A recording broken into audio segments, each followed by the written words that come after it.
ফেরেশতারা অবতীর্ণ হবে।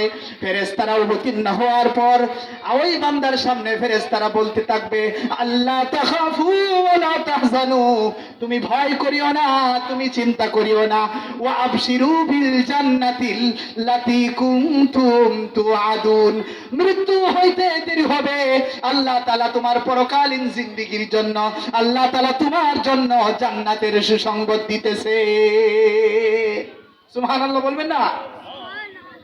মুসলমান ভাইরা রে আমার, ওই ফেরেশতারা মালাকুল মউত পৌঁছার আগে তার কাছে যায় বলতে থাকে, ভাই জান্নাতের ভিডিওর দৃশ্যটা তার ওই ব্যক্তির সামনে তুলে ধরে জান্নাতের দৃশ্যগুলো ওই আল্লাহর গোলাম দেখতে থাকে নিজের চোখে।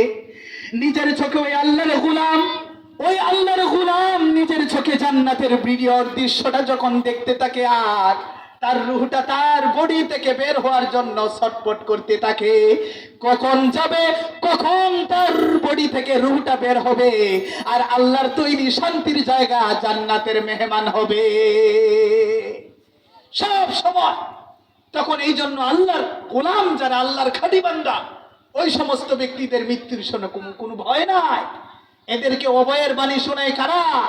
ফেরেশতারা এদেরকে সুন্দর করে বাণী শোনায় দেয়, ও ভাই তুমি চিন্তা করিও না, গোটা দুনিয়ার জিন্দেগি বড় কষ্টের জিন্দেগি কাটায় আসছ, কোন শীতের মাঝে সবাই যখন ঘুমায় থাকে, তুমি ঠান্ডা পানিতে ওযু করিয়া ফজরের নামাজের মধ্যে শরীক হয়ে গিয়েছ।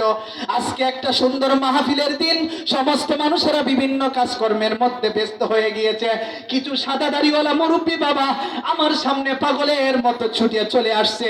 এমন কিছু এরকম কিছু পর্দার আড়ালে অবস্থানরত সম্মানিত